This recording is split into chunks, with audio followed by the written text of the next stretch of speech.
Assalamualaikum warahmatullahi wabarakatuh. Apa kabar anak-anakku sekalian?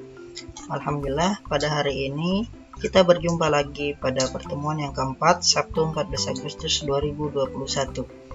Baiklah, sebelum kita memulai pembelajaran, marilah kita sama-sama berdoa kepada Allah Subhanahu wa Ta'ala. Berdoa mulai. Berdoa selesai. Baiklah, pada hari ini Bapak akan menjelaskan materi pada pertemuan yang keempat, masih di bab 1 semester 1, yaitu interaksi keruangan dalam kehidupan di negara-negara ASEAN. Di mana pada hari ini kita masuk pada bagian C, yaitu pengaruh perubahan dan interaksi keruangan terhadap kehidupan di negara ASEAN. Silahkan kalian simak baik-baik penjelasan dari video ini. Kemudian nanti di akhir akan ada penugasan yang dipergunakan untuk pertemuan berikutnya pada pertemuan kelima. Jadi jangka waktu pengerjaannya adalah 1 minggu. Baiklah, silakan disimak pembelajaran berikut. Nanti penugasannya akan Bapak letakkan di classroom dan waktu pengerjaannya adalah 1 minggu dari sekarang. Dikumpul pada pertemuan yang kelima. Silahkan menyimak pembelajaran berikut ini. Nah, adapun indikator pencapaian kompetensi menganalisis pengaruh perubahan ruang dan interaksi antar ruang terhadap keberlangsungan kehidupan ekonomi sosial, budaya, politik, dan pendidikan. Adapun tujuan pembelajaran hari ini, yang pertama, kita akan membahas tentang atau belajar bareng tentang perubahan ruang dan interaksi antar ruang akibat faktor alam. Yang kedua, pengaruh perkembangan ilmu dan teknologi terhadap perubahan ruang. Yang ketiga adalah pengaruh perubahan ruang terhadap kehidupan ekonomi. Yang terakhir adalah pengaruh konversi lahan pertanian ke industri dan pemukiman terhadap perubahan ruang dan interaksi antar ruang. Nah, ini yang akan dibahas dalam video kita hari ini. Nah, langsung saja. Yang pertama, perubahan ruang dan interaksi antar ruang akibat faktor alam. Nah, kondisi alam dan kondisi sosial negara-negara ASEAN yang relatif homogen dan saling membutuhkan memudahkan interaksi antara satu negara dengan negara lainnya. Nah, interaksi ini terjadi dalam bentuk kerjasama di berbagai bidang. Banyak faktor yang dapat menimbulkan berbagai bentuk interaksi antara negara tersebut, antara lain adalah faktor iklim, faktor geologi, dan juga faktor ketersediaan alam. Nah, yang pertama yaitu faktor iklim. Nah, faktor iklim, lokasi negara-negara ASEAN yang berada di antara benua Asia dan benua Australia menyebabkan wilayah ini memiliki pola arah angin yang berganti setiap setengah tahun sekali. Angin ini dinamakan angin muson timur dan angin muson barat. Masing-masing menyebabkan terjadinya musim kemarau dan juga musim hujan. Iklim yang dipengaruhi tiupan angin muson dinamakan iklim muson. Selain iklim matahari dan iklim muson, wilayah negara-negara ASEAN juga dipengaruhi iklim Pisces. Nah, iklim Pisces dipengaruhi keadaan fisik atau suatu wilayah seperti perairan laut, pegunungan, dan juga daratan. Nah, dalam upaya menanggulangi bencana di kawasan Asia Tenggara, ASEAN melakukan kerjasama antar negara anggotanya.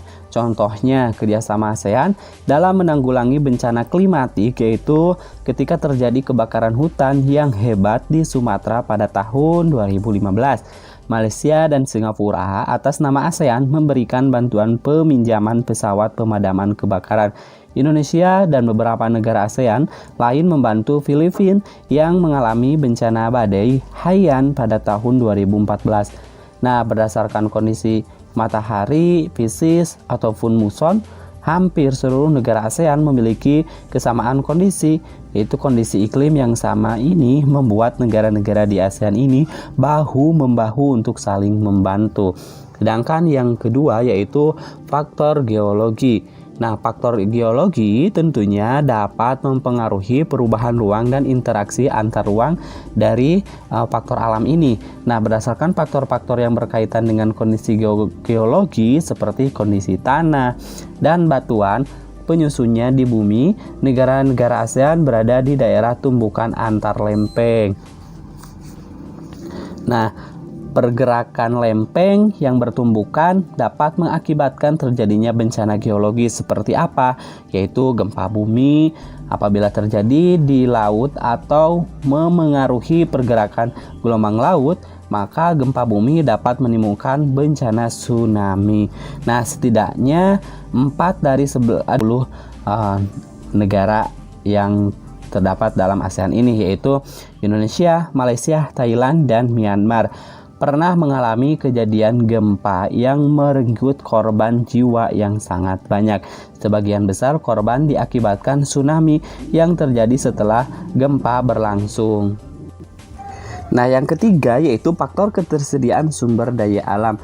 Nah, maksud dari faktor ketersediaan sumber daya alam bahwa hampir semua negara-negara ASEAN memiliki sumber daya alam berupa barang tambang, kecuali negara Singapura.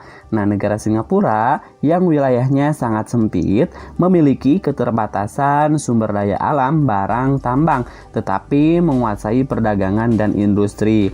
Lalu, negara-negara ASEAN yang kaya dengan barang tambang mentah mengekspornya ke Singapura untuk diolah menjadi berbagai barang kebutuhan pokok. Lalu, negara-negara ASEAN yang lain juga melakukan kegiatan yang serupa dengan volume yang berbeda sesuai kemampuan masing-masing negara. Yang selanjutnya yaitu pengaruh perkembangan ilmu dan teknologi terhadap perubahan ruang. Nah, pengaruh perkembangan ilmu dan teknologi terhadap perubahan ruang itu disebabkan oleh 2 pengaruh. Yang pertama yaitu teknologi transportasi, yang kedua adalah teknologi komunikasi. Jadi yang pertama adalah transportasi, yang kedua adalah komunikasi. Maksud dari teknologi transportasi, pada saat ini berbagai macam bentuk alat transportasi dapat dijumpai baik di darat maupun laut dan udara. Ilmu pengetahuan yang semakin luas telah memungkinkan perkembangan berbagai macam alat transportasi yang nyaman, cepat, dan dengan tingkat keamanan yang tinggi. Nah, sedangkan teknologi komunikasi maksudnya adalah bahwasanya komunikasi merupakan cara manusia saling berhubungan atau berinteraksi. Cara berkomunikasi pertama kali diajarkan oleh ibu kepada anaknya. Bahasa yang diajarkan sang ibu kepada anaknya dinamakan bahasa ibu. Bahasa ibu dapat berubah berupa bahasa Indonesia, bahasa Melayu, bahasa Inggris, ataupun bahasa lainnya. Nah, yang selanjutnya yaitu ada beberapa perubahan yang terjadi dalam kehidupan masyarakat ya di negara-negara ASEAN sebagai akibat perkembangan teknologi transportasi dan teknologi komunikasi di berbagai aspek kehidupan. Yang pertama adalah kehidupan sosial. Nah, yang terjadi yang berubah dalam kehidupan sosial yaitu bertambahnya jumlah penduduk dalam waktu singkat, lalu kebutuhan transportasi massal semakin tinggi untuk menghindari kemacetan, dan yang selanjutnya adalah maraknya perdagangan manusia, lalu juga kerjasama luar negeri semakin mudah. Nah, kalau dulu sebelum ada transportasi dan komunikasi, kerjasama luar negeri itu bisa dikatakan sulit karena untuk menempuh dari negara satu ke negara yang satunya lagi itu jaraknya itu lumayan jauh sehingga kerjasamanya itu bisa dikatakan sulit. Nah, kalau sekarang kerjasama luar negeri itu bisa dikatakan mudah karena adanya perubahan atau pengaruh dari adanya transportasi dan juga komunikasi. Yang kedua adalah perubahan dalam aspek kehidupan ekonomi. Nah, dalam aspek kehidupan ekonomi yaitu bertambahnya pendapatan negara dari pajak dan pendapatan dari sewa tempat tinggal akibat munculnya pusat-pusat aktivitas masyarakat seperti perbelanjaan, wisata, dan tempat tinggal yang diperlukan pendatang. Lalu juga nilai barang lokal meningkat seiring permintaan mata uang asing dan juga barang-barang asing semakin mudah dijangkau. Nah, itu adalah dampak atau pengaruh yang terjadi dalam kehidupan di negara-negara ASEAN akibat dari perkembangan adanya ilmu teknologi dan juga ilmu komunikasi. Yang ketiga adalah budaya. Nah, dalam budaya itu terjadinya akulturasi budaya secara sadar maupun tidak sadar. Nah, terus juga perubahan sistem nilai dan norma. terjadinya kecenderungan gaya hidup hedonis, aliran-aliran yang bertentangan dengan budaya semakin mudah masuk. Yang keempat yaitu dalam keamanan.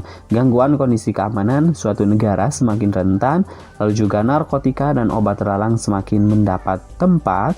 Yang terakhir adalah jaringan kelompok perusuh antar negara semakin mudah diorganisir. Nah, itu beberapa dampak atau pengaruh perubahan yang terjadi dalam kehidupan masyarakat di negara-negara ASEAN akibat dari adanya teknologi dan juga komunikasi. Yang ketiga, yaitu pengaruh perubahan ruang terhadap kehidupan ekonomi. Nah, negara-negara anggota ASEAN mulai menerapkan AFTA. AFTA itu adalah ASEAN Free Trade Area. Dalam kehidupan internasionalnya, secara ekonomis, pemberlakuan AFTA akan menjadikan kegiatan ekonomi menjadi meluas. Produsen beras seperti Thailand dapat dengan mudah mengekspor produknya ke Singapura, Indonesia, dan negara anggota ASEAN yang lainnya tanpa dibebani pajak. Begitupun sebaliknya. Lalu juga pilihan konsumsi pun semakin banyak, baik kualitas maupun harganya. Nah, dalam kegiatan produksi, dari produsen akan mudah dipasarkan ke negara lain dalam lingkup ASEAN. Lalu juga kerjasama ASEAN menjadi proses distribusi menjadi dekat jangkauannya. Nah, dalam kegiatan distribusi ini ya, maksudnya adalah barang atau jasa yang dihasilkan oleh produsen sampai ke tangan masyarakat atau konsumen melalui distributor. Perkembangan teknologi transportasi dapat memperpendek jarak dan waktu yang dibutuhkan untuk mendistribusikan barang jasa sampai ke tangan konsumen. Nah, perlu kita ketahui bahwa kegiatan ekonomi itu ada 3. Yang pertama adalah produksi, yang kedua distribusi, dan yang ketiga adalah konsumsi. Yang ketiga, ekonomi itu ada 3, produksi, distribusi, dan juga konsumsi.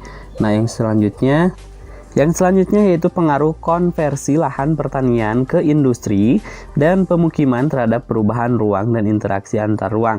Nah, reklamasi, apa yang dimaksud dengan reklamasi? Lalu, pernahkah kalian mendengar negara Singapura melakukan reklamasi untuk memperluas daratan? Nah, jadi yang dimaksud dengan reklamasi adalah alih fungsi lahan pantai menjadi daratan.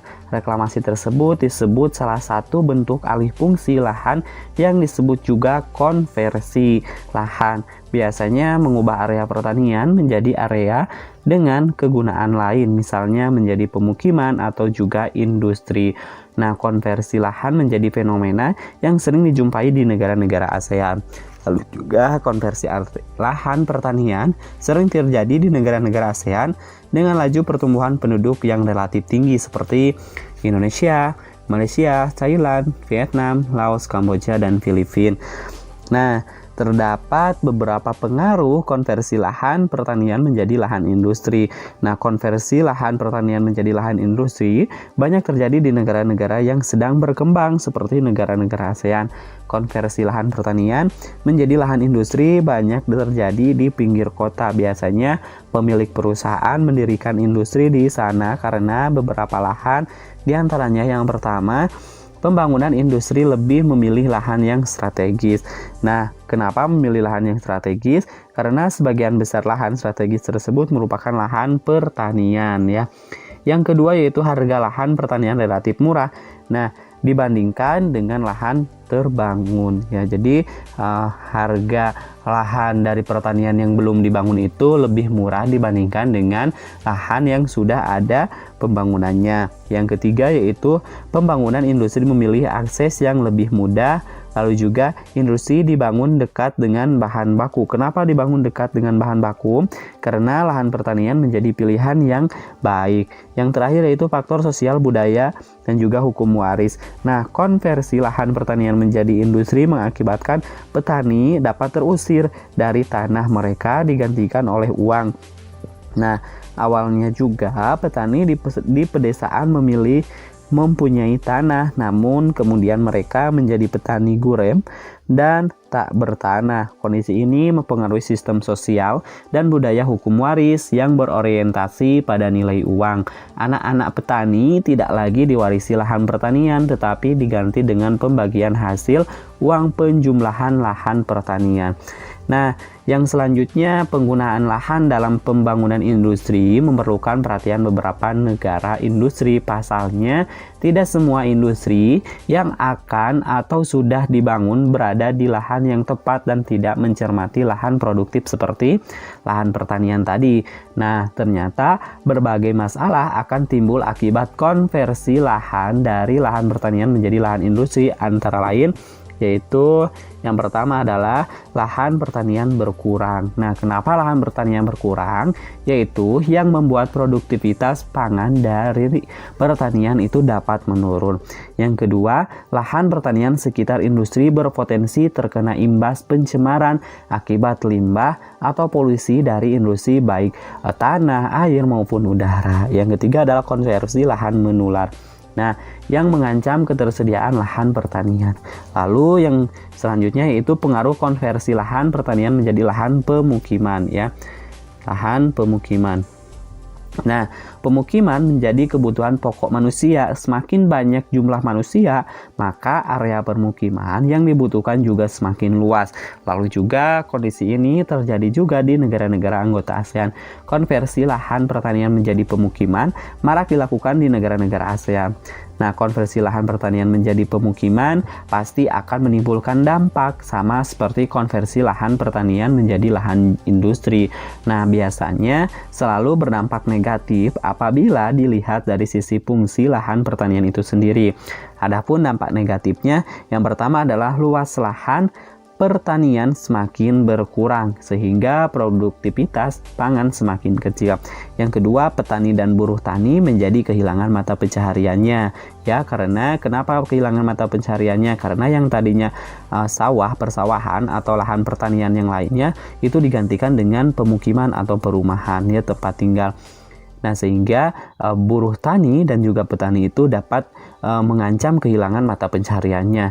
Yang ketiga itu hilangnya lahan ruang terbuka hijau atau RTH. Yang terakhir adalah berkurangnya lahan resapan air. Nah, konversi lahan identik dengan perubahan kondisi ruang. Konversi lahan tidak dapat dicegah karena kebutuhan manusia akan ruang tidak dapat dihindari. Mencegah konversi lahan bisa jadi menghambat pembangunan suatu negara. Oleh karena itu, konversi lahan pertanian harus tetap terjadi. Meskipun demikian, kita harus mengawasi konversi lahan yang terjadi, jangan sampai mengganggu keseimbangan alam, ekosistem, dan kelangsungan hidup sebagai warga negara. Oke, sekian dan terima kasih. Jangan lupa video pembelajarannya yang sebelumnya boleh disimak dan dipelajari kembali. Dan jangan lupa tugas yang Bapak berikan dikerjakan dalam waktu 1 minggu. Dan Bapak ingatkan lagi pada pertemuan yang kelima, nanti kalian kumpul tugas tersebut. Silahkan penugasannya dilihat di classroom. Dan tugasnya sudah Bapak kasih contoh, kalian tinggal memilih dan membuat salah satu negara ASEAN. Kemudian kalian tulis nama negaranya, kemudian bentuk pemerintahannya dan lain sebagainya. Nanti kalian juga tulis bentang alamnya seperti apa, kemudian kerjasama yang dilakukan negara tersebut seperti apa, sudah ada di contoh yang Bapak berikan atau gambar yang Bapak berikan. Kalian membuat peta salah satu negara ASEAN, kemudian menuliskan seperti yang Bapak contohkan. Baiklah, sekian dan terima kasih. Sampai ketemu di video pembelajaran selanjutnya.